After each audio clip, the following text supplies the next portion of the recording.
Hello and welcome to episode 43 of the Filmumentaries podcast. Happy New Year. It's still January, so I think I'm okay to say that. I mean, it's not February or June. It is, however, scary cold out there. I hope you had a good holiday season with some downtime to actually get some rest and recuperation. I had a great time, thank you for asking. Yeah, no, much needed proper family downtime. Properly took my foot off the gas and didn't get ill, which is always a bonus. If you're a new listener, welcome to the podcast. You have just over 1 hour of relaxed movie chat ahead. If you're a regular listener, welcome back. As always, thanks for joining me again.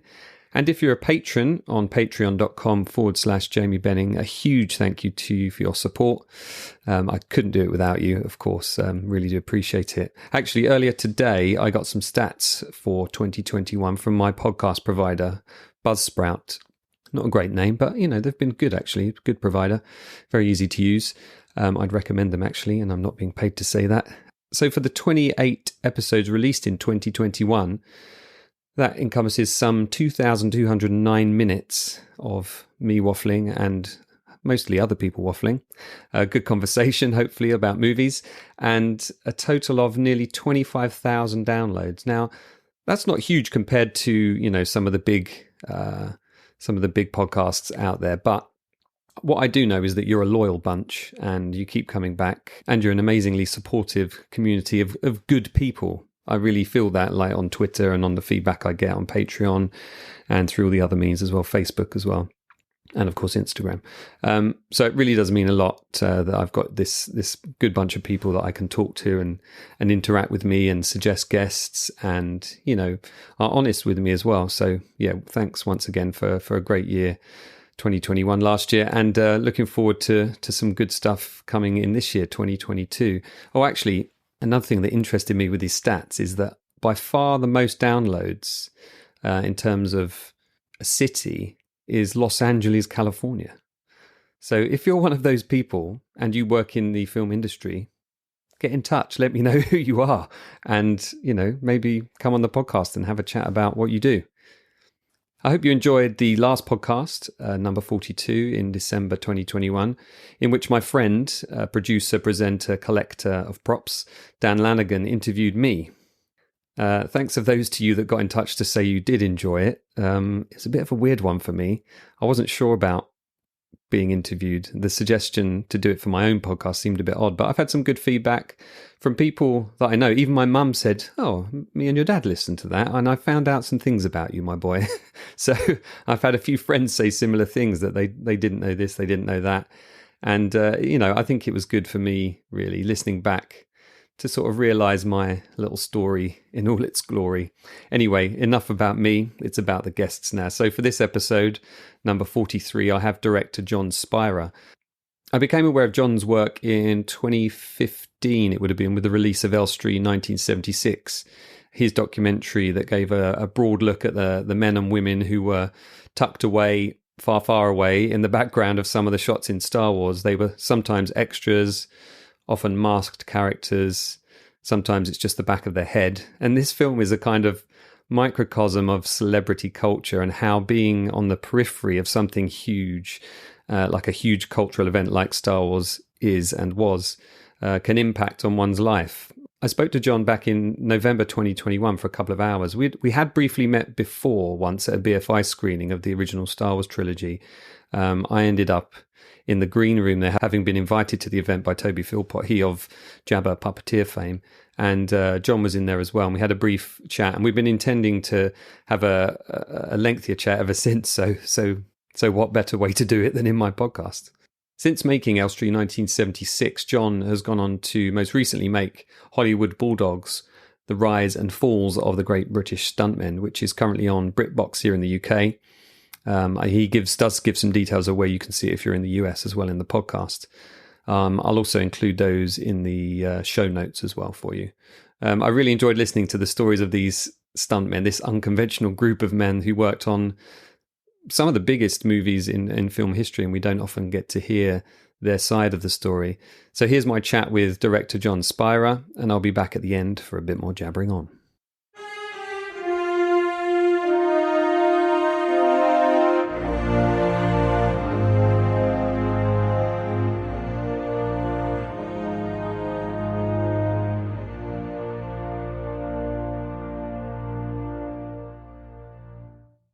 So, John, how did you first kind of fall in love with movies, and how did that develop into what you do now as a director and writer?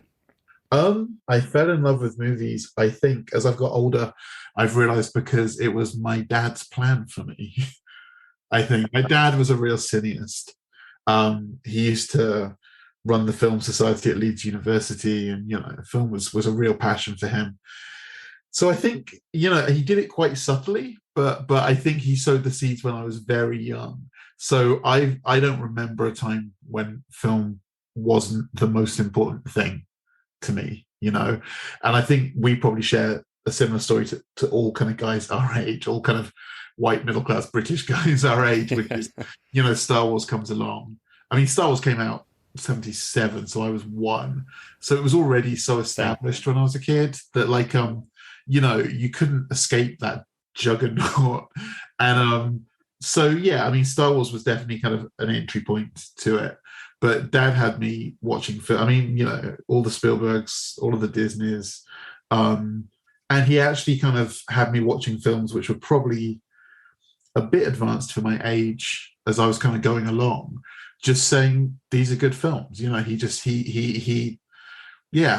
just very kind of influential in that way. So that's I think I didn't have a choice. I think I was indoctrinated very young, but film has always been the most important thing in my life. And when I was 5, I saw a book at school. I think it was the Star Wars Annual, but I could be wrong. And they had a piece about the making of Star Wars in it. And I think that was the first time that I kind of stopped to question, to understand that this whole thing was fabricated and that people made films, that films were made. And I remember very clearly reading this article and being struck by this idea: why the hell does my dad run a linen shop when he could make robots, or he could play with aliens? I genuinely, I think I might have even asked him that, which was, the answer is because he had 2 kids at home. But when I saw that article and I saw, Peter Mayhew without the Chewbacca mask on and all of this kind of thing, Kenny Baker in R2D2, I immediately knew that that's what I wanted to do. And it never changed. And I think at 5 years old, I was telling people that I wanted to be a film director. And my parents were just incredibly supportive of that, and really nurtured that, and helped me, and encouraged me to make Super 8 films and video films, and always gave me kind of books about films, and took me to films, and once we got a VHS player, rented me films. And yeah, I mean, they were really supportive, and that allowed me to get to the point where I'm at now, really. Mm. Yeah, I always think it's amazing that we kind of, and it sounds like we were born in the same year, 76, Yeah. that we grew up in that era where for the first time you could own a movie. Whether it was just for a week from the rental store, or whether it was from, Our Price Records or wherever, you could actually hold it in your hand, watch it whenever you wanted to watch it, and just consume this stuff day after day. I mean, it sounds like we had the same annual. I remember that annual had the black and white pages at the front and the back, telling you how tall Dave Prowse and Peter Mayhew were and how they built the robots and all that kind of stuff. And our stories are not uncommon, as you say, amongst people our age. But what you've gone and done is you've gone and taken your love and your passion for films, and you've gone and made films yourself, which I think does set you apart from many of the people that would consider themselves movie fans. What was the kind of motivation to make a film like Elstree 1977? Well, No, Elstree, I mean, 76, sorry. 76. Elstree goes. I mean, Elstree kind of came along a lot later. I mean, so I'm trying to give you a very quick chronology of kind of how I got to that point. Like I said, I had very supportive parents. I was very lucky, and I got into film school after I finished school, and I went to Scotland, to Edinburgh, to what was the Scottish Film School then. It doesn't even exist anymore. And I did 4 years there. And that was this incredible time, because I was surrounded for the first time in my life by people who were like me, and we didn't have the internet at that point. There were no online communities. So I think the experience that me and my friends had was that we were the person who liked films at our school, and we all felt very lucky when we met each other that, we kind of had this shared, we'd been completely apart. There was no internet, there were no online communities that we were, it's too early for us to have been a part of it. And yet we had the same reference points. We could talk about Spielberg, John Carpenter, Joe Dante, these names that like you'd feel like a mad person saying, someone's like, you talk about Joe Dante when you were like 14, and the guy who directed Gremlins, oh, okay, fine, whatever. Yeah.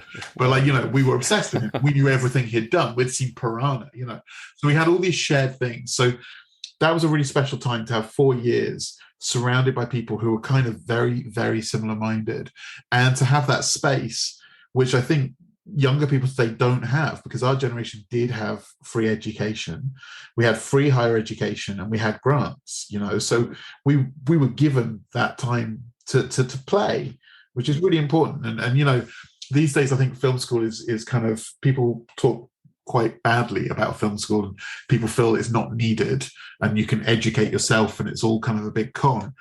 But the truth is, to have 4 years with a load of equipment and with a group of like-minded people who will help you, who you all help make each other's films, was incredible.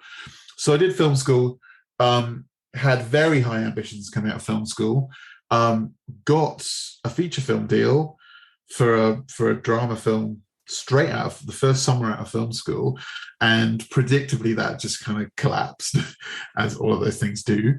And then kind of found myself trying to make a living in the industry. And at the time I was kind of really more of a screenwriter, struggled for a bit, and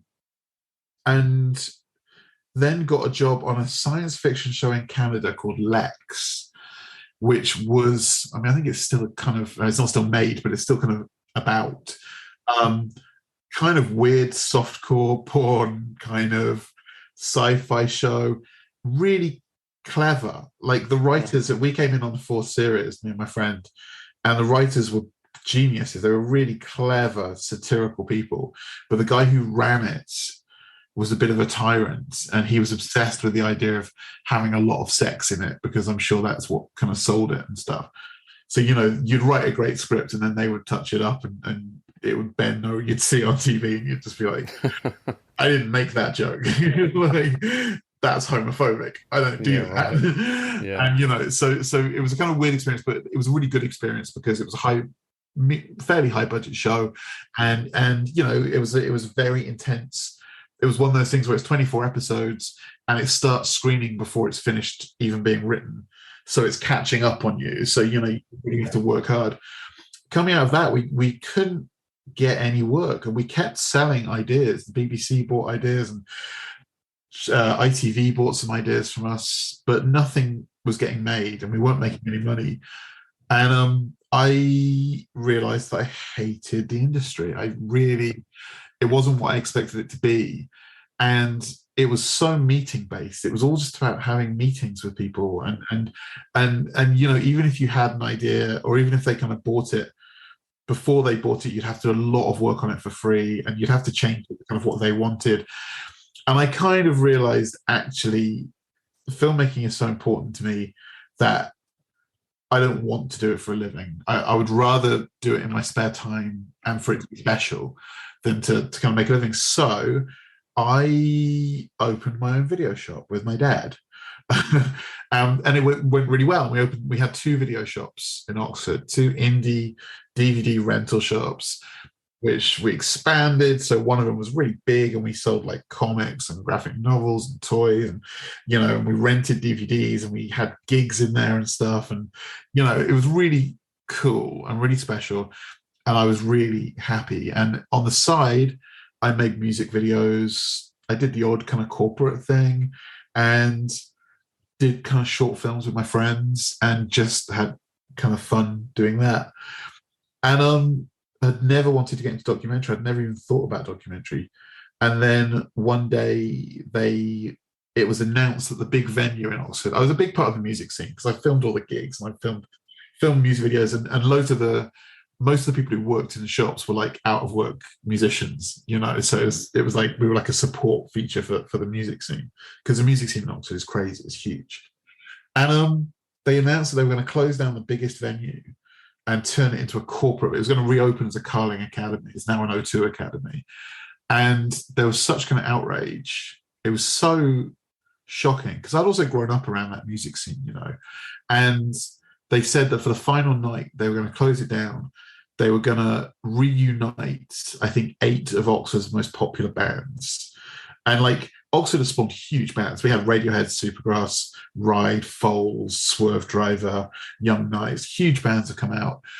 But in Oxford, it's such a strong scene that although we love those bands, the bands that didn't make it out are just as beloved. You know, they're just as cared about. And they were reuniting the biggest of those bands, particularly the Candy Skins, who were just huge in Oxford. And so I kind of got in touch with the guys who owned the venue and said, I'd love to film it. I'd love to do like a documentary about the last night because it needs to be documented. And they said, fine. So I got all of my friends who could operate cameras, and we got as many cameras as we could get. And we filmed the whole night. And my plan was to just kind of make a little documentary around that. And I mean, I think I thought I was going to put it out on YouTube, you know, it was just to do it, you know. But then I found I just got sucked into it. And I spent the next kind of 3 or 4 years interviewing everybody. I mean, I did about 40 something interviews for this film, and they were all like 3 or 4 hours long, like, which is still how I interview people. I haven't changed that, but it worked. And I got everybody. I got Radiohead, and I got Ride, Supergrass, and Foals, and everybody just agreed to do it. And I made this film. And then all of a sudden, I was a documentary filmmaker. It took on a momentum of its own I wasn't expecting. Adam, do you remember Adam and Joe? So they got in touch because they're friends with Radiohead. They got in touch at one point and just said, "This sounds amazing. Can we see it?" So I sent them kind of the first cut. It was still on. We launched it on Kickstarter to get the money to finish it, to get it like properly finished. You know, proper sound mix, proper kind of grading and stuff. And they did a piece about it on their show. They did kind of like 10-minute piece on Adam and Joe, which was crazy. And then it just exploded, and we got loads of money through the Kickstarter, enough to really finish it properly, to do all of the music licensing. Then Fender got in touch and said they wanted to support the project. And I said, well, I don't know what that, like, you know, how can you support it? And they said, well, how much do you need to finish it to the standard you want to finish it to? And I said, this much. And 5 days later, there was a check and a load of free guitars. And then the BFI found out about it, and they did the premiere. And it was Saturday night on stage. Adam Buxton hosted it. They got Radiohead, Supergrass, all the guys down to do a Q&A.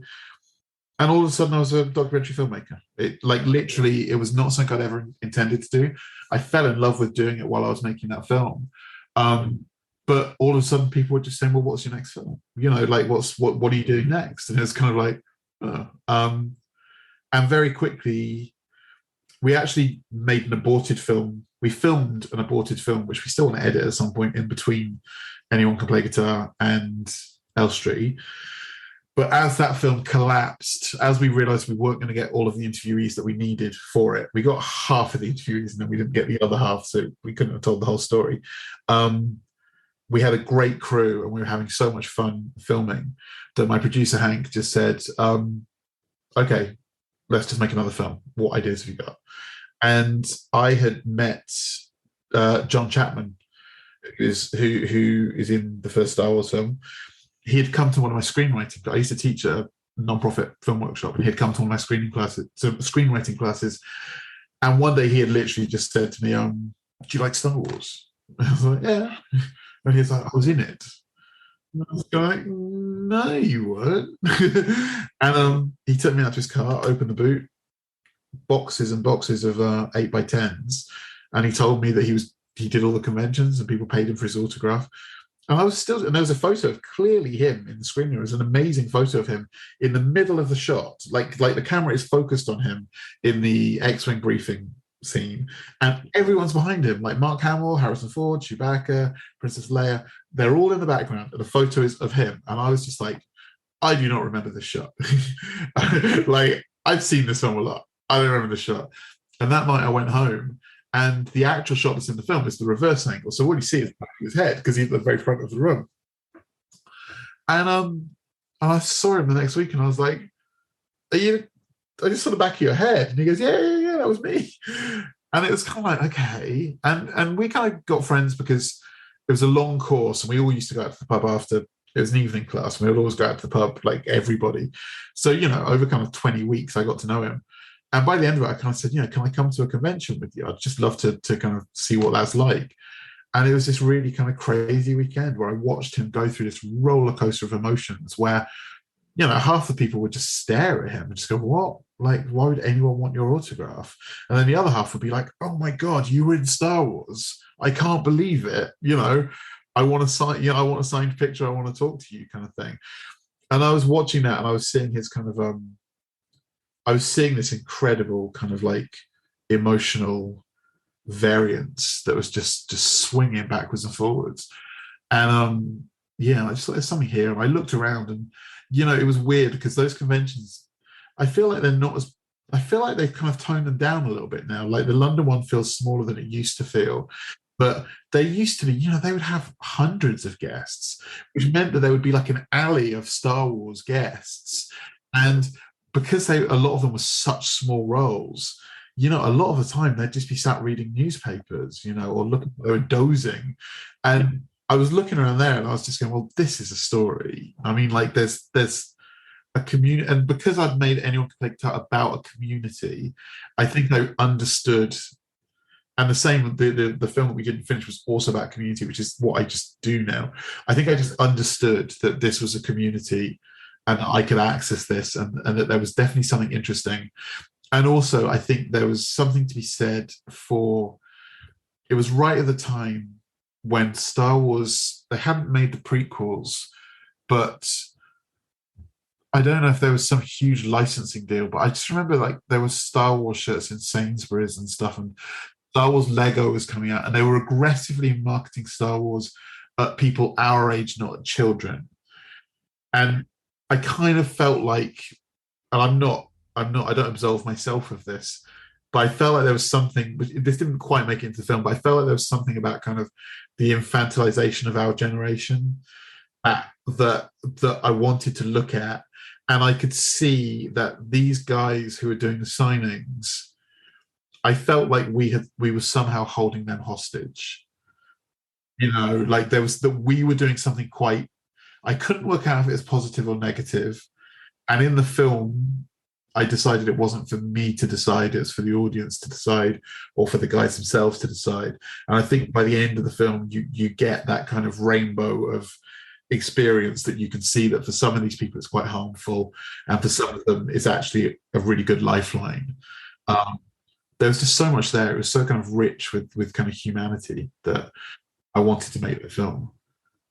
I feel like, and you kind of talk about this in the documentary, that there is this kind of hierarchy amongst the people that go and do these signings, which I hadn't really considered before. This is the other thing. Surely there is a lifespan to this, but as you say, those late 90s there, then the prequels came out, and then a whole another generation kind of sucked it all up. And now I popped down to, there was a thing on in Croydon the other morning before I went to work, and it was a Star Wars charity day, and Robert Watts was there, and Garrick Hagan was there, and Tim Rose was there. They're three gentlemen I've interviewed at some length. So I just popped down to say hi. I could see, grandfather, son, and grandson and granddaughter coming in, 3 generations now. So it feels like the demand to be in touch with these people, to touch somebody that was, in the Star Wars movies on the set, isn't going to go away until these people sadly leave us, Well, I'm not sure it's even going to go away then. It's kind of, there was something I got after Elstree came out. It was a very misunderstood film, and it was, I don't want to talk too out of turn, but it was marketed quite lazily by the distributors who picked it up, I felt, in my opinion. It's not about Star Wars, and I used to get told off by certainly by our sales agents for saying that. I used to get told off for saying it's not about Star Wars, and I got it was quite a dark time, actually. Basically, the film came out, I was really happy with it. It was exactly the film I wanted to make. It was 100% the film I wanted to make. And what happened, which was fascinating to watch, was the people who I had made that film for looked at the marketing materials and said, this looks like a cheap documentary about Star Wars. I have no interest in this. And the people who are obsessed with Star Wars to a degree which I'll never understand went, oh my God, it's a new documentary about Star Wars. We have to see this. And it wasn't for them. Like, it wasn't for them. And I don't want to sound like elitist, but they hadn't seen the kind of films that inspired me. So they had no frame of reference for it. So the internet was just swamped with reviews, like, and I say reviews, but, bloggers and, people who are not necessarily reviewers. And they all, literally every single one started with the sentence, as a huge fan of Star Wars, I was disappointed. And they all said it was boring. And they all said at the end of it, or there was always a pithy, like, not the film you're looking for kind of thing. And it drove me insane. And for a while, I was actually responding to these people online until my girlfriend and my producer just said, you've got to stop, But it made me really angry because it's kind of, it was never that film. And, it was never about that. And the more contact I had with these people and the more they talked about my work, I got really angry with them. And I just started thinking, what do you want? Like, how granular these people are about Star Wars. And that's kind of what the documentary is about. It's literally saying, these are 10. I mean, like, out of the 10 people we interviewed, and don't get me wrong, I think everyone is interesting. I mean, as an interviewer, as a documentarian, everyone has a story. And also, everyone is equal. Like, no one is better than anybody else in this world. But in the film, we had, a bunch of people who were actors who probably have more interesting kind of anecdotes. And then you had a bunch of people who were genuine extras, who are just normal people off the street. And, I just wanted to kind of pose that to the audience, to just kind of say, these are, this is a guy who was selling cars a week ago, who walked into Elstree Studios. I'm sure you've been to Boreham Wood. It's the least glamorous place in the world. Yeah. And he put on a vac-formed plastic hat, and because of that, he is now the most interesting person in the world to you, And, there was footage in the film. I don't know if people got it while they were watching it, but there's a shot of Anthony Forrest who played the these are not the droids we're looking for stormtrooper, and he was actually fixer as well. He was edited out of Star Wars, his actual role was edited out.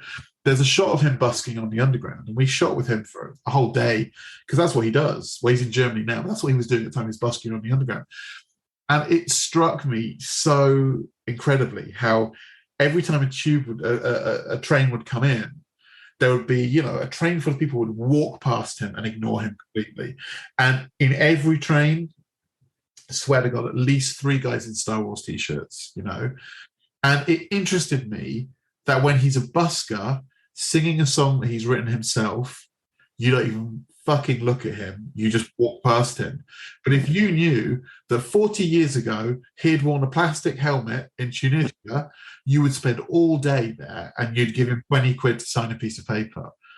And that's nuts. So that was all what was going on in my head making that film. There really is a fine line, isn't there, between, giving these people a chance to kind of tell their story and not making fun of them at the same time. And I think you managed to sort of toe that line pretty well. I think there's one moment where we see, is it Derek? Yes. Lyons, where he's doing his kung fu stuff in the woods. And I did laugh out loud, but then you immediately show that, he's had his struggles and he's a complicated guy, as we all are. We all have our own complications, and we're not all about just one moment in our lives. I'm really, really glad you noticed that. That means a lot to me that you noticed that. There's a funny story behind that, which is that when I did the first cut of the film, Derek is a fascinating person, and he will fully admit that he has mental health problems, and he has a lot of depression, and he's up and down a lot. And we made friends. We made friends with all of those guys at the time, really, because it was an intense period. And when I did the interview with him, his first interview, it was crazy. I mean, like, he literally started the interview he was acting like he was on Wogan or something. He literally was like, he'd lean over and shake my hand and say, "Thank you for having me, John. It's nice to be here." And I was just like, "Oh God!" And then he starts with his kind of, the first question I asked all of them in the interview was, "How do you define yourself?" And everyone apart from Derek stopped and went, and they'd think for a few minutes, and then they'd give an answer. You say to Derek, "How do you define yourself?" And he goes, "Well, I'm an artist of life. I'm an artist of life. That's how I define myself." It's an accidental partridge moment. Exactly. And you go, "God, what do I do with this?" And he said so many there were so many things that he said that you could really use against him. And when I did the first cut, I was absolutely militant. I wasn't going to do that. I don't like those documentaries where they hold people up, like Tiger King, where you get real kind of people with actual mental health problems, and everyone gets to laugh at them. I hate that. And the first cut of the film I did, we did a screening for the crew, and the one thing they all said afterwards was, "What have you done to Derek? Like, he's boring, and that's not Derek. Like, what have you done?"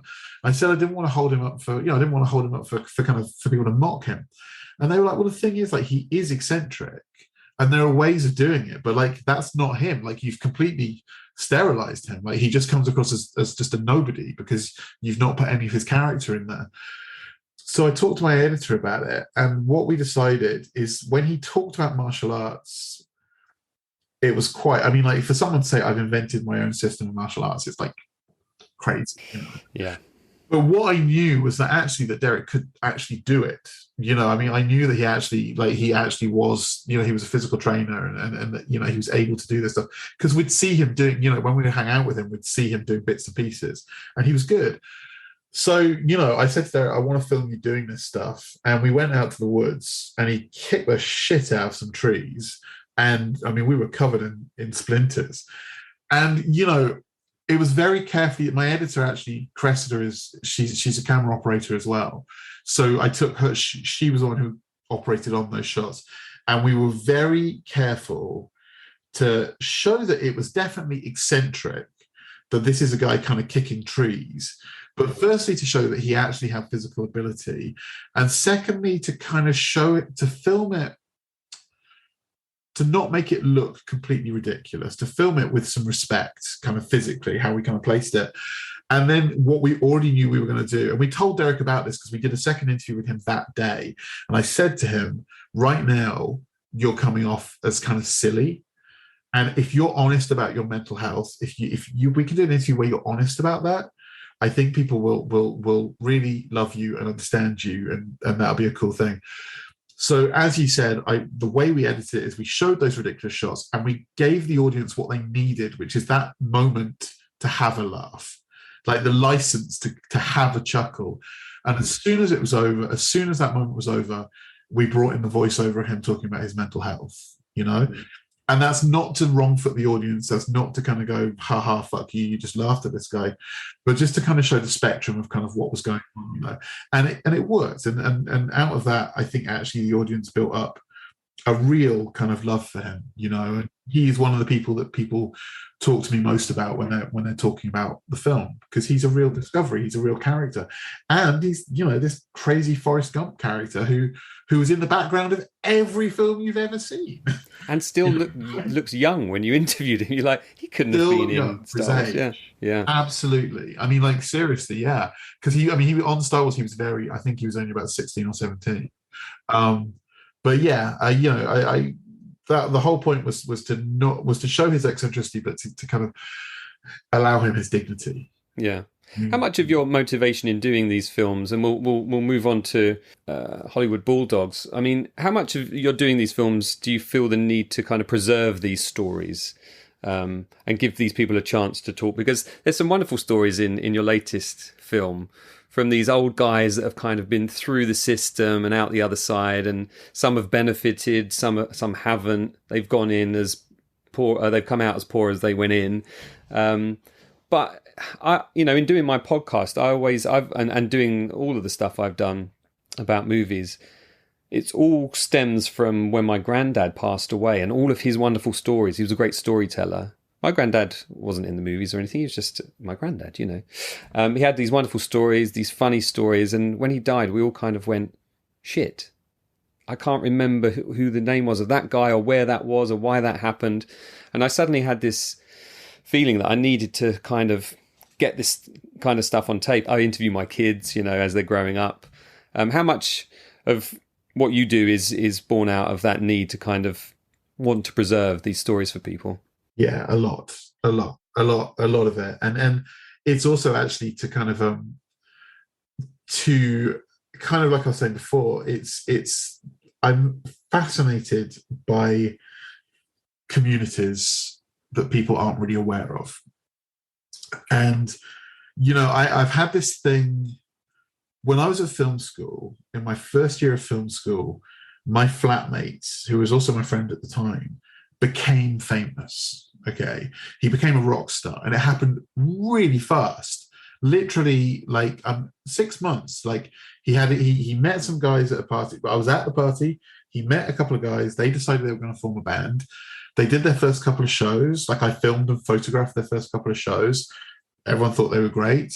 And within 6 months, he was on the cover of the NME and the Melody Maker. And it was just like, whoa, okay.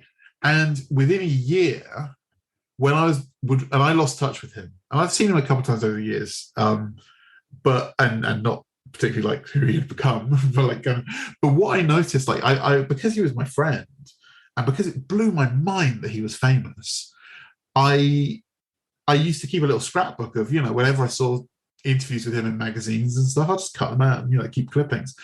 And within a year, I noticed that he had changed the whole story of where the band kind of came from.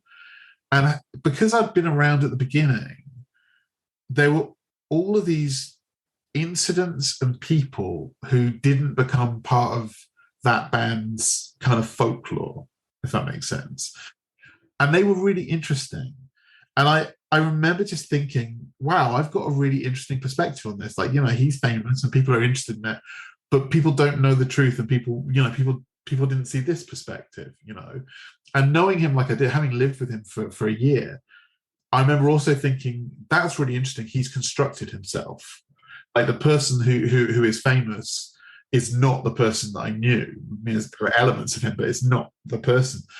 And that happened twice more in my life. I had two other friends who got famous, one as a comedian and another as a rock star again. And with both of those kind of things, I just remembered thinking, their story that they are going out and telling is not that interesting. Like, the story they're telling is kind of a sterilized, kind of corporatized, idealist version of what they would like people to see them as, or they would like their history to be. Whereas the people who were there at the sidelines had a much more interesting story. And that went full into Anyone Can Play Guitar. And when you see that film, which the only way to see it is to buy it through my website, because we couldn't afford a music license to get it on broadcast or streaming, so we only could afford to put it out on DVD, and you know, 10 years ago, and that was it. But the way I cut that film, I was fastidious about half of the people in that film are famous bands, and the other half are bands who didn't make it.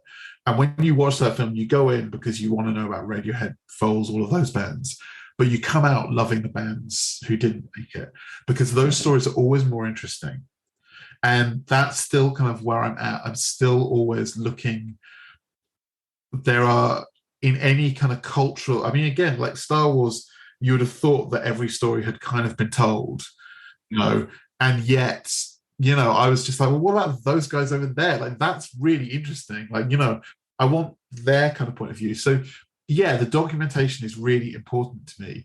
But, I mean, the other thing is, you know, look, I worked for the BFI in between Elstree and Bulldogs for like 4 years as like their documentarian. And what I found really quickly was I was getting to interview all these hugely famous people, which was very exciting. But before I did each interview, I would research fastidiously. And I realized, you know, you go on YouTube now, and any one famous person has about 6 fucking anecdotes. Yeah. And they churn them out. Yeah. And they just churn it out, you know. I mean, you can put this in or not, but like I listened to your episode with Paul Blake, and I love him to death, but he literally said everything from Elstree 1976 as a checklist, and he said it in exactly the same way, to the point where you could wait for these things to kind of come up. And that's not exclusive to him, that's everyone. And famous people haven't realized that YouTube is out there and that all they are doing is repeating themselves, So for me, like it's about kind of getting around that. It's about going, Jesus, that stuff is all out there and documented. So either if you're going to interview kind of the big people, either you've got to get them on a subject which they've not talked about to capture that, or you've just got to get someone else who's got a different perspective on the story. And that is so much more interesting, And for Elstree, I mean, what I was really hoping it would do is kind of not do anything like mean, but I was hoping it would make people kind of go, oh yeah, Star Wars is Star Wars, but it's also a low budget film that everyone thought was going to be shit, which was made in the most mundane circumstances. It's really, you talk to people on that shoot, no one's going like, oh, it was magical, it was incredible. Everyone's just like, it was cold, I had diarrhea, So yeah, I think the idea of documenting stories that haven't been documented, that's very important to me. Yeah, and you like to talk to these people who kind of on the fringes or in the shadows of these big cultural movements. Like you look at the stunt guys, and they were in the Bond movies, the Indiana Jones movies, all the big movies that we kind of grew up with, and yet most people wouldn't have a clue who they were. You look at the Temple of Doom, for instance, and half that movie is Vic Armstrong because, Absolutely. Harrison had his back problems and everything else. Yeah, he was even in shots which weren't stunts. Yeah. They just shot the back of him for 6 weeks or something. But yeah, it's great to hear those stories and how people stumbled into that industry as well. And there's so many stories, aren't there, in the film industry? One of your interviews talks about all of the skills he had weren't good for any job that he could find, but finally he ended up working as an armourer on movies and kind of found his thing. And other guys were just kind of scrappers and brawlers and fell into doing it because they were the guys that were willing to tumble down some stairs. Fascinating group of people. One of the things that we didn't actually quite cover in the film, but which I always find insane about stunt performers, is, I mean, the guy you just talked about was Jim Dowdle. So he came in as an armourer. He was obsessed with weapons. He was an armourer on set. He got to make friends with the kind of stunt guys, and they kind of brought him in. So you talk about his skills. His skills were that he could fire guns. He was really good with guns. And yet, within 3 years, the guy's falling downstairs and crashing cars. And you'd think with stunt performers, these are all such different disciplines. And I think these days, I could be wrong about this, but the impression I get these days is it has separated into disciplines, and there are less all-purpose stunt performers, and generally you hire different ones for different types of stunts. But that generation, I mean, talk about community, they would just teach each other how to do everything. Vic got in because he was a horse rider. That's how he got into it. And yet, by the end of it, he's jumping off bridges and stuff. It's stuff like it doesn't make any sense that they could do all of these things. But the kind of community they formed meant that they all trusted each other. They were all enthusiastic about it. They all taught each other how to do these things, and it's just really special. And it's I mean, that talk about communities. Those guys go back decades, and a lot of their families were involved in this stuff kind of before that and since that as well. And it's just lovely. I mean, the only regret I have about Bulldogs, which isn't anything we could do anything about because we had to finish it during lockdown, but we really wanted to film them all together. I was just going to ask that, was there ever a temptation to film them together? Because I think Vic, is it maybe Vic that says it in there that they're all mates, but they're all competitors as well because it's a single job. It's it's either him or it's him. They all, I mean, behind the scenes, they all love each other and bitch about each other, which I found hilarious. Which I think is the hallmark of true friends. But I kind of almost shouldn't say this because if you haven't seen the film, it will make the film less impressive. But the ending that we had originally planned was that we were going to blow them all up. We were going to do a round table of them all talking. And like the end of the Jackass films, where all of a sudden it's a massive stunt. We wanted to do the end credits. We wanted to literally just have them talking, and then have the whole set explode around them, and do the end credits in super slow motion as they all kind of flew through the air and stuff. And the ones we talked to were like really up for it. And it was something we were going to do. And at one point, we actually had a budget in place to go to Elstree Studios and film it and do it. But by the end of it, we didn't have the budget because one of the backers went bankrupt, and we, like I say, the film just it didn't get finished until lockdown, so we couldn't film anymore for it. I would have loved to. That's a shame. I would have liked to have seen that. I know.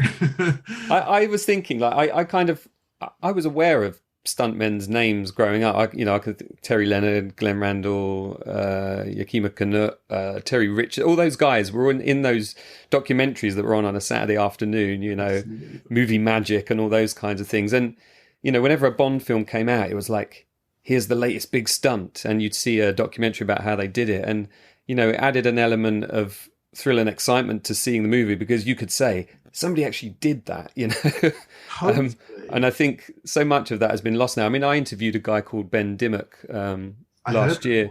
Yeah, he's a brother of a colleague of mine who's a cameraman, and double for Matt Damon and all that kind of stuff. But I think, as you said, that the stunt industry now is very much about certain discipline. Like he's a kind of bikes guy, he does a lot of bike stuff, and he talked about a stunt in Captain America, I think it was, where he had a kind of pullback and he ended up like landing on his neck and his head and passed out and was rushed to hospital, and they used the shot. But these things are so fleeting. Like, it's probably on film for like 2 seconds, whereas these old stunts, we were left to sort of see the performance, see the thing kind of happen almost as if it was theatre. We're just watching it in one big shot of a guy falling off a building or something.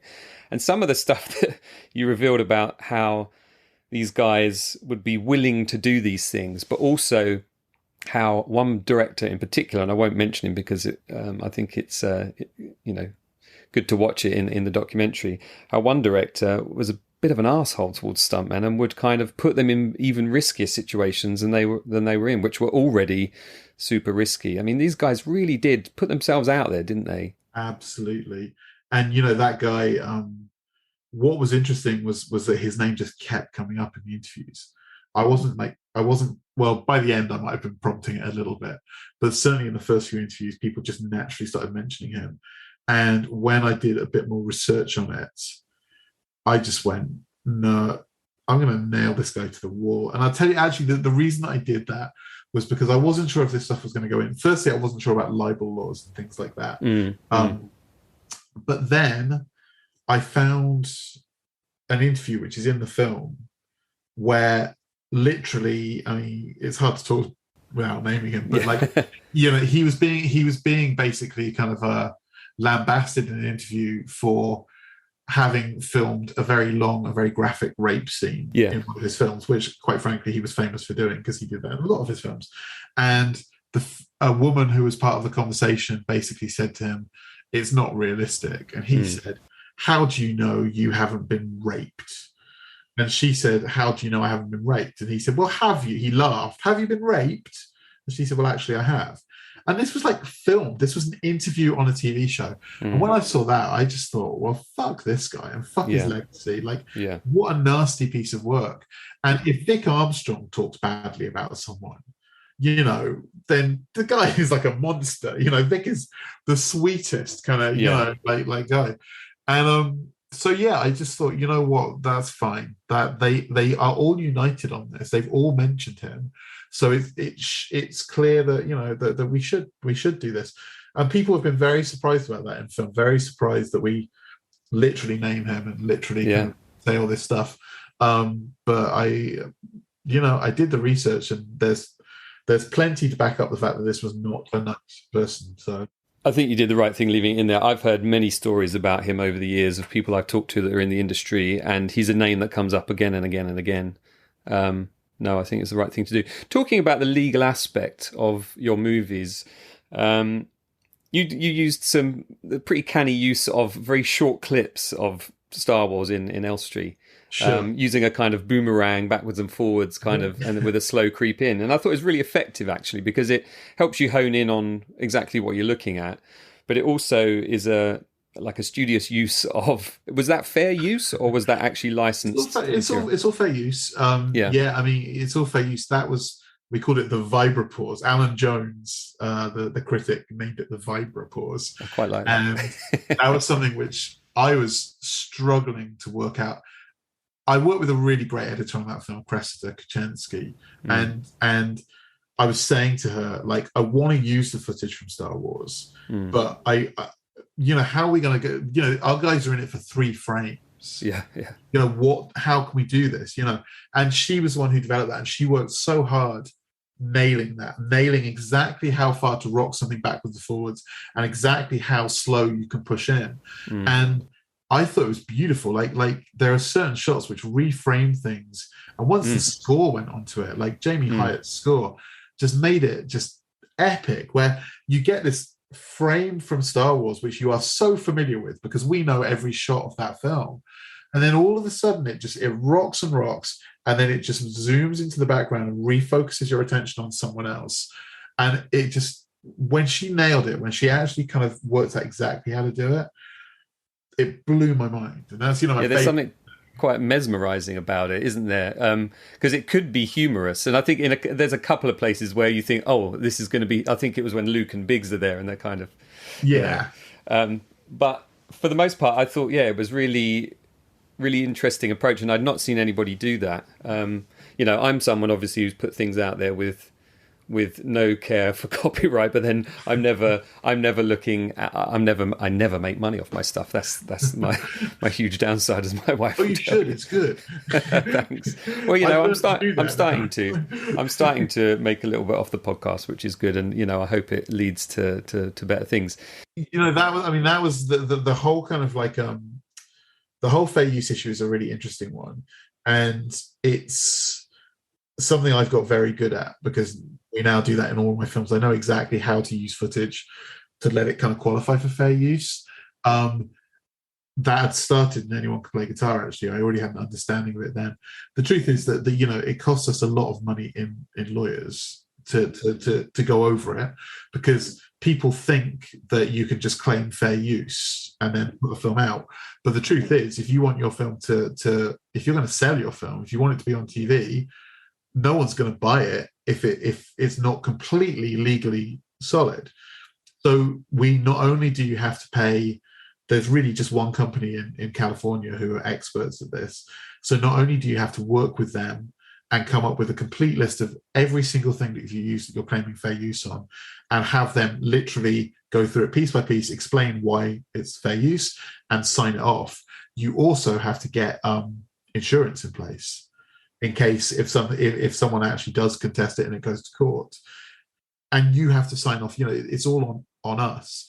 So fair use is a kind of misunderstood thing. And I had a very ironic argument with a guy who basically had taken huge clips of Elstree 1976 to put up as part of one of his videos online, and where he literally didn't credit us. He just took all of our interviews. It was Dave Prowse. He took all of the Dave Prowse interviews and made his own film about it. And he was just like, oh, it's very ironic that, you use fair use and then you go at me and make me. I mean, I got YouTube to ban him, which I didn't know they would. I complained and then they banned him because he'd done stuff like that before. And he was furious with me. And I was just like, well, it's not fair use. Like, you can't just claim fair use. You have to understand it, and you have to stick to the actual very, very structured legal tenets of what fair use is. So yeah, it's not. It's a very misunderstood thing, and you have to prove that basically you're not exploiting the film. You're using it in an illustrative and educational way, and that you're not taking away from the film. And you can't use anything in, like, you couldn't. I think you would struggle to get away with using like the end of The Usual Suspects or something, because anything which arguably could mean that someone who watched it then wouldn't go on to watch the actual film, you'd get in big trouble for. So yeah. I do wonder how things like Room 237, that Shining documentary a few years back, got away with all of that. And I know the Kubrick estate were quite stung by that film and kind of, put an embargo on pretty much every project to do with Kubrick after that. But then again, you got away with it because everything was entirely illustrative. yes, yeah, and also you could argue, and with Star Wars as well, you can argue that there is no one out there who hasn't seen it, who would watch that documentary and then go, oh, I won't watch it. Like, it's part of Star Wars. Is, I mean, like, Lucasfilm told we did get in touch with Lucasfilm and asked, their permission for stuff, and they just said, don't make the film. Don't make the film. Absolutely don't make the film. Don't release it. Be aware that we will sue you if you do this kind of thing. And as we looked into every kind of, like, we have on the poster there's a stormtrooper helmet and stuff, and there was this whole thing with lawyers like, can we use that? Is that copyrighted? But actually what they said was, look, a stormtrooper is now almost public property. You couldn't make a stormtrooper toy, but you could, if you've taken a photo of a stormtrooper helmet is something which is out there in the world. It's an object that is in the world. They have created something which is so prevalent that it's quite hard to steal their copyright in that kind of way.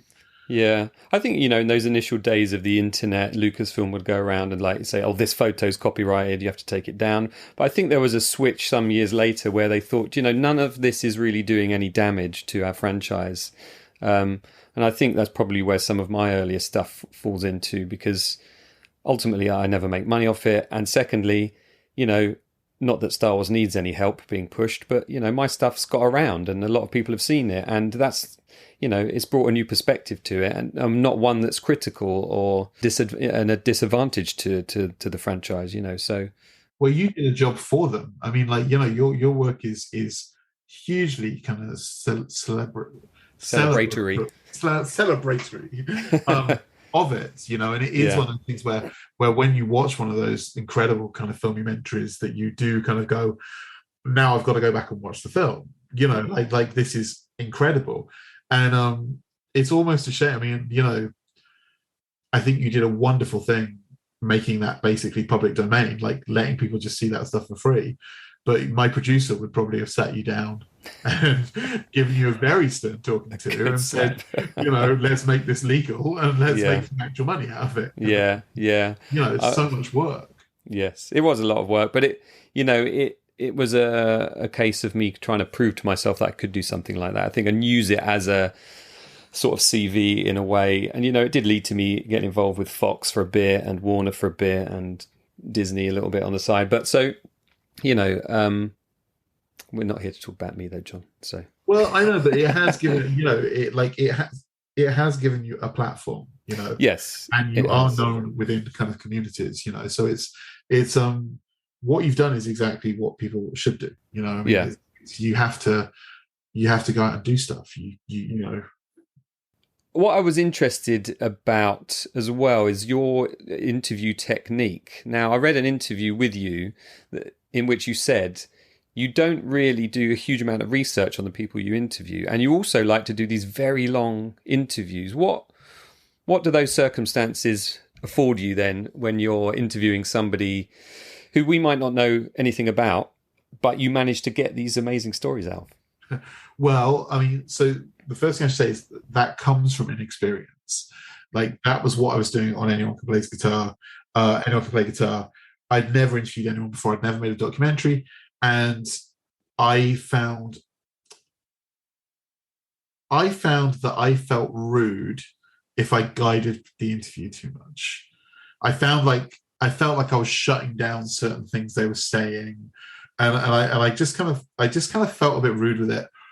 And so the first few interviews I did went really long, and I had this camera operator who was like a friend, and he just laid into me after the third interview. He just went nuts at me, and he was just like, he's like, this is not what you do. This is not how you make a documentary. This is not how you interview people. He said, firstly, 4 hours of footage. Do you know how long you're going to spend editing that? Like, that's too much footage to use, And he said, on top of that, he's like, you go in knowing what you want them to say, and you ask questions to get the answers that you want. And if they don't give you the answers you want, you can be specific about it. You can go, okay, well, now I'll ask you to now say this, And I just said just seems like, what's the point in that? It felt incredibly rude. And I felt like if people are giving me their time to talk, then I'm going to fucking listen to what they say, you know? And the other thing that I found, he quit, and as did every subsequent camera operator that I got for that project. And by the end of it, I literally was operating camera, operating sound.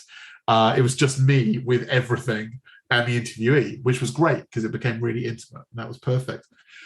But what I found by doing those really long interviews was that, and I know that you'll relate to this, because I'm guilty of this even in this interview. If you've done you do your research before you do an interview, you know the anecdotes, you know the answers to some of these kind of questions, you know.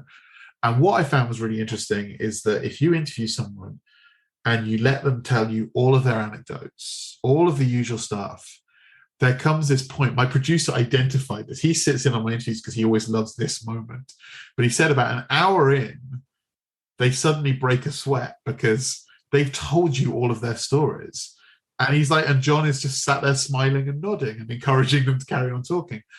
And I found that when you do that, if you're just there to listen, they get past their stories and then they'll tell you something interesting. Something will just pop into their head, you know, and they'll just tell you a little interesting thing. And if you're encouraging with that, if you nod and you smile and you stay engaged with them, they'll go somewhere else. And you don't know the story that you're going to get.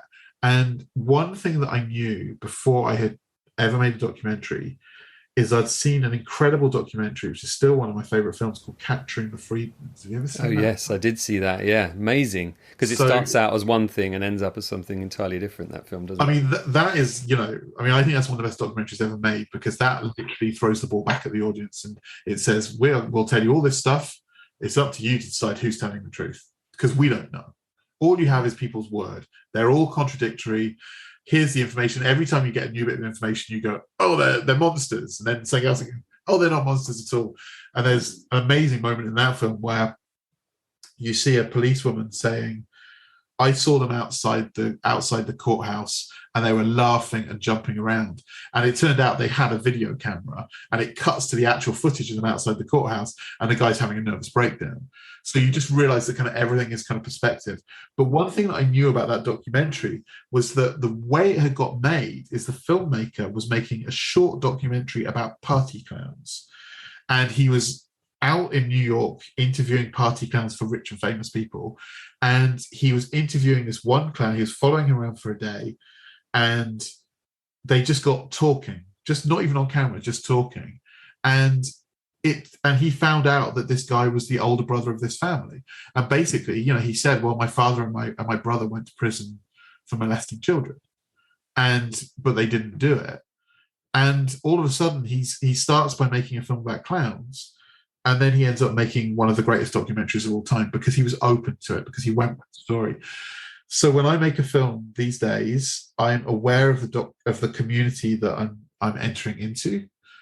And that's all I want to be aware of. I'm aware that there's something that will interest me. And that's how I start. And I go into every interview as clean as I can. I don't research it. Hank books the interviews. The producer books the interviews. I always say, this is the community I'm interested in. Get me whoever you can get me. With Elstree 1976, literally, I knew nothing about. I did know the characters they had played when I went in. I knew kind of who they'd been. I knew nothing else about them at all. And you get to know them. And the second and I on set, I'll always say hello to them. But Hank looks after them. He takes them away and he gets them to sign forms and he talks to them while I kind of work with the DP, because I don't want our relationship to begin until the camera starts rolling. And it's really funny looking back on Elstree, because, you know, a lot of those guys are friends of mine now, real friends of mine, you know, and it's really nice to see the moment where that relationship began. And you know how you have those things that, you know, sometimes some of your friends who'll be your best friends for life, it happened because you met them at a party and you had a great conversation.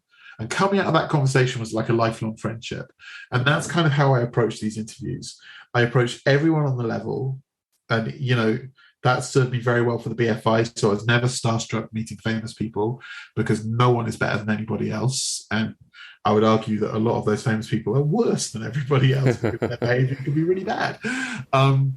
And I just go into it like that. I go into it as if I'm at a party and someone just goes, "Hey, John, this is Peter," and you shake hands with them and you go, "Wow, tell me a story. Tell me about you." And as long as you're genuinely interested and you don't go in with your own agenda, you get stuff out of it. And also, I'm always aware that if stuff comes up, if by the end of the interview I feel I haven't got something, we can do a second interview with them, which could be more focused, in which I can say, I want to talk about these subjects. But if you let them lead you, they'll tell you their story, and their story will always be way more interesting than anything that's written or anything that you think about. You know, there's a couple of good podcasts where Mark Maron does that quite well. I think I was just listening to him this morning. He's got Ridley Scott on his latest I episode. know, I want to listen to that. I really want to listen to that one. I wouldn't say I interviewed Ridley Scott, but I did a kind of morning's filming with him once. And he was one of the most fascinating people I've ever met. Like I'm fairly, this is not for the podcast, but I'm fairly sure he's on the spectrum. Like I've never seen someone process information the way that he did. Like it was just utterly bizarre. And I didn't feel he was I felt he was quite, I felt he was quite autistic. I felt that there was no warmth to him. It wasn't cold, but there was no like warmth to him. You know, he was very kind of like just focused on weird things, you know. But like I just feel that you know that's, if you approach someone as a human being rather than approaching them for what they've done or what they've achieved, you'll get a far more kind of interesting take on it, you know. And you know, some interviewees, when I look at Garrick Hagan's interview in Elstree, he was very resistant to it, and we got there in the end because there was a point where I could see he decided to trust me, but there was probably 20 minutes where he kept kind of going, I think you've got enough, I kind of think we're done, because he was uncomfortable. He found the silences uncomfortable, but other people don't. And also, you know, I've done a lot of therapy in my life, and actually that's probably where my interviewing style comes from. Is therapy is because the best therapists are the ones who give you space to talk until you kind of understand and work things out for yourself. And I think in my documentaries you can see people doing that. You know, you can see these moments. Yeah, you can certainly see in Hollywood Bulldogs where that, you know, they come in with all their bravado and tell all their anecdotes and their stories about who they may or may not have had a relationship with, you know, and that kind of thing. And then we reach a point where you see a completely different expression on their faces, and the reality of what they're involved in sort of dawns on them. Probably not for the first time, but it's probably not a very common opportunity for them to kind of express the emotional side of their lives and their personal sides. And you do see, you know, a few quivering lips and things towards the end there, which I think really put it in a completely different space for me, you know, humanize those people, those kind of action heroes, if you like, these men that just went out and had this rough and tumble life, playing hard, working hard, but also kind of where that's left them. And I think, that's a really interesting approach, and it clearly works. It's really important. And you know, the way that I do that is that I always do a 2-camera shoot, and one camera is very close up. It's usually kind of here, but I tell the camera operator that if you see it getting personal, push all the way in, push to here, which is rare. You don't usually get that in documentaries at all. And then the second is the traditional kind of mid shot, you know, which you can keep cutting backwards and forwards from if you want to. And what drives me insane with most documentaries, and most certainly TV documentaries, is that everything's in mid shot, you know. And if you've ever directed drama, you just know that mid shot is the talking shot, it's the factual shot, and you get a bit of body language. The truth is, when you're in ultra close up, it doesn't matter what someone's saying, because their body will tell you the truth. You know, it's really interesting when you get moments like that. There's definitely a couple in Anyone Can Play Guitar. I really learned how to make that work. You know, like that's there. so sometimes you'll have people saying one thing and their body will be saying something kind of completely different. And, you know, until I get back and watch the rushes, I don't always see that because I'm sat where the camera is. So I can't see the intricacies of that. And I remember when we did Elstree 1976, I thought that Laurie Good's interview was a complete washout. Like, we came away from that interview and I was just like, oh, fucking hell. Like, I honestly thought there was nothing there because he answered questions in such weird ways. Like, it felt like he didn't engage and it felt like he was giving these very surface answers. And then as soon as I saw the close-up footage, I was just like, oh my God, it's all in the pauses. It's all in the thinking. It's all in those kind of things. Well, that's another thing you allow people to do, is to take those pauses and we see them think. It's not just bang, bang, bang, bang, bang. There's nothing I hate more than interviews that are chopped up. I mean, that the movies that made us. Movies that made us. The worst show on TV. It just drives me insane. It's like trying to watch 3 YouTube videos at once. And they don't, everything is played for laughs and everything is made a joke of, and not everything is, you know. And then when they try and put some kind of, you know, I don't know, emotion into it, they haven't earned it at all. The new series came out. I hate that fucking show with a passion. Me too. Because I care about what they're making, what the subjects are. Yeah. And I care, and I'm interested in the people they're interviewing. And I hate the bullshit irreverence, the way they behave, and the lack of respect in which they treat everything as a blanket. But the Coming to America episode, I'm kind of, I wouldn't say I'm friendly with John Landis. You know, we've kind of like, he was very helpful on the project that I worked on, and we've kind of stayed in touch. And you know, he's a really special person. That Coming to America episode, the first thing they do is they introduce John Landis with a bit of footage where they've clearly said to him, can you say your name and your role? And he has said to them, looking quite defensive and put out, he said, do you ask all of the directors to do this? Like, have you asked everybody to say their name? And they kept playing that bit of footage. Like, firstly, that's B-roll. Like, that's a bullshit thing to do to somebody. Like, until you are rolling, you do not just use a bit of footage like that. It's really irresponsible. But then, within kind of like 5 minutes, they're suddenly covering the fucking Twilight Zone tragedy, and they have the fucking balls to ask him about it on camera. And it's pretty obvious that he wasn't expecting to have to talk about it. And anyone who actually knows him and knows the history, whatever your view on that case, it's very well documented that it fucked him up. You know, this is something which he has had to live with his whole life.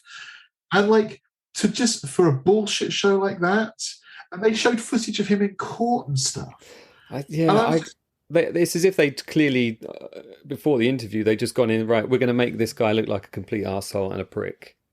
It's even less thoughtful than that. That's the worst thing about it, is someone was just like, oh, by the way, do you know about the Twilight Zone tragedy? Oh, let's just throw that in there. Yeah. And it's about Coming to America. And they even, at one point, they bring up an interview that Eddie Murphy did retrospectively, saying that John Landis' career was on the skids, and they confront him with it. For this bullshit candy floss show, John Landis has to kind of say, there's a bit where he literally goes, well, I don't think my career was on the skids. He literally kind of goes, you know, I don't think my career was on the skids. You know, he's clearly hurt, but I've not talked to him about it. But like, I'm just like, what the fuck do they think they're doing? Like, you don't fuck with people like that, you know? It's just, and also we show everybody sees the films before it comes out, you know, as a courtesy. Yes. And the other thing that we do is that we say, although we get people to sign releases before we do the interviews, we say to them that when the interview's finished, we say, look, have a think about what you said, and if there's anything in there you don't want us to use, get back to us and we will not put it in there, you know? It's a bit harder down the line because when you actually edit something, you can't control people's vanity. And, you know, I've learned to become aware of when people have a genuine issue or when they just kind of feel, oh, I don't really like myself, you know, that's a different thing. And I think that the time to give them the option is the time right after the interview, you know. But they fitted him up something rotten, and you shouldn't do that. But I don't think it's wrong to do what I do, which is to kind of explore the kind of physical emotion of it. And I think actually most of the people, in fact, all the people who I've done that with, have felt well represented by it when it's kind of come up. I'll tell you where I got that from, because I always feel that you should be completely honest about this stuff and never claim to have invented something. Have you ever seen Shoah, the Claude Lanzmann documentary? It's 9 hours long. Right. No, I've not seen it. You should. You genuinely should watch it, because it's one of the great documentaries of all time. It's a 9-hour documentary about the Holocaust, where basically he went in I think it might be the early 70s. I can't actually remember, but he basically went back to Germany and interviewed people who had been Nazis and people who had been Jews in the concentration camps. And what is fascinating about this film and how it's put together is that while he's in these interviews, he's French. So he will ask the question in French. There's a translator who translates it into German. The person will then think about the answer, reply in German, gets translated back into French, comes back to Claude Lanzmann, and then you get the subtitles in English. And because it's so long, because that period is so long, the camera stays on the interviewee's face. So while he's asking the question, you can see that there's a certain nervousness about what they're about to hear. And then when they respond, there's this moment where they know it's being translated back and being accepted, where they've got some time to think about what they've just said. There's a really amazing point in the film where there's a guy who's I think he's one of the Jewish guys, and he's a very kind of like jolly kind of fellow. And at one point, Claude Lanzmann says to him, why are you always smiling? I can't remember exactly what it was, but it's based on why are you always smiling? We're talking about kind of something really serious. I'd love to know why you're smiling. And the guy gives an answer, which is, kind of like, we survived, whatever, have to survive. But while the answer is being translated, he starts crying. And that moment has always kind of really stayed with me. And being aware that there's a difference between what the words they use and the truth of it, I'm always looking for that. And like you say, that's kind of where the humanity can lie. Yeah, and I think you can really tell the difference if obviously we have our own sort of filmmaking perspective watching other people's work, but I think you can always tell when it is a genuine moment as opposed to a constructed moment. And that's why I hate that show so much. That show, I honestly, I said to Hank, you've got to watch this to see how bad it is. And he said he couldn't believe there's a moment where they said, they took them out for lunch and there was a shot of a tuna fish sandwich. And you just go, for fuck's sake, I know what lunch is. Yeah. I know what lunch is. It's all right. Don't show me lunch. I'm not that stupid. It should be shown in film school, like how not to do it. Who's watching it? I would love to know who's watching that fucking show. They promote the hell out of it. Yeah. I've also heard from people on the inside of the industry that, the industry is not very happy with it because people are being, stitched up, and also they're using stuff without getting permission. Absolutely. All over the place. And I think that stuff is kind of dangerous because it leads us down a path where other people think that is acceptable. And the other thing you've got to remember is that the audience that that's going to are people who have now completely abandoned physical media. So whereas you've got these incredible DVDs with really thoughtful pieces about the production of this stuff, all of that stuff vanishes. And the only stuff that's actually out there in the mainstream is the making of Ghostbusters, movies that made us. It's terrible that is now, the main representation of the making of most of these films. Yeah, it's all the crap anecdotes without any of the emotion is what it is. Totally. To close then, John, what is next for you? And also, where can people see your stuff that we've talked about so far? So I'm not allowed to actually say what's next. Sure. I'll tell you when we stop rolling. The next project is I'm working on at the moment, and it is destroying me slowly. It's basically it's a hyper version of everything that me and Hank have done so far. It's a 4-part TV series which will be on on Britbox in the summer. It's called The Movies That Made Us Series 3. It's about the making of the movies that made us. It's the next one is it's going to be a 4-part series, which gives us a lot more scope to kind of go into detail about a much bigger story. But if you like the stuff I've done before, it's definitely a continuation of that. Where you can see my stuff, I've got a website which is John Spira, which is JONSPIRA.co.uk, and I've got loads of stuff up on there. I've got all of the stuff I did for the BFI, all of those interviews and mini docs. I've done bits and pieces on Arrow Blu-rays and Eureka Blu-rays and little video essays and stuff, which are kind of floating around in physical media. But yeah, the website is probably the best place. If you want to see anyone play guitar, you can buy that through the website on DVD. It's the only place to see it. Elstree 1976, I think it's on Amazon Prime in the UK. It still is, yes, yeah. Right, and I think it's on Netflix in the States. Hollywood Bulldogs is on Britbox in the UK, which you can watch with a free 7-day trial. And it's going to come out on Blu-ray and have a bit of a cinema release in the spring. That's being released by a record label called Alcopop, who we love. So you can look on their website, and details should come along soon for that. And that's on Popcorn Flicks in the US, which is free to watch. And that's all of my stuff, I think. Yeah. Cool. Well, I'm looking forward to the next one. It sounds like it's going to be right up my street. And I thank you, John, for your time today. It's been really good to talk to you. Oh, thanks so much, Jamie. It's been so much fun.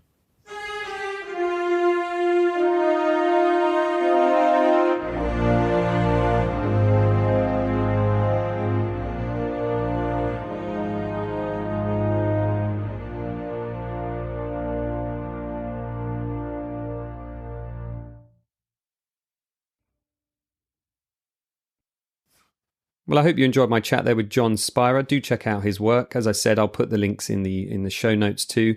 I haven't seen his music documentary, so I'm going to see if I can get to his website and dig that out as well. Coming up on the podcast, I'll have one more episode this month, January 2022. Still feels weird to say that as the year. Feels like the future, but it's the present. That's my extended chat with Frank Pavich, the director of Jodorowsky's Dune, who I spoke to a couple of episodes ago, along with Dan Lanigan and Sobi, about the Jodorowsky's Dune book that went to auction and sold for $3 million. Well, Frank and I have become quite friendly, chatting on WhatsApp most days, and I just decided it would be great to have him back on to talk specifically about his film Jodorowsky's Dune, which is a documentary that I've loved for so many years. So that will be the next episode later this month. I'm also speaking to VFX guru Craig Barron later on this month for an episode in the future. Also with Steadicam inventor Garrett Brown. I actually have quite a ton of people to get back in touch with who asked me to get back in touch with them in early 2022, many of them saying January in particular. So hopefully I'll get a bit more back from them. I do have some more guests booked in, but I'm going to keep those quiet until nearer the time. Please remember to subscribe, leave a comment and review. It really is the only way, this little independent podcast, and it is just me. I'm sat here in my little spare room office thing with a 10-year-old microphone and a 5-year-old MacBook and, my internet connection. That's it. It's the only way it's going to avoid getting buried by these big commercial podcasts. So I'm very grateful for you joining me for this episode number 43. And I hope you can do so again for episode 44 of the Filmumentaries podcast.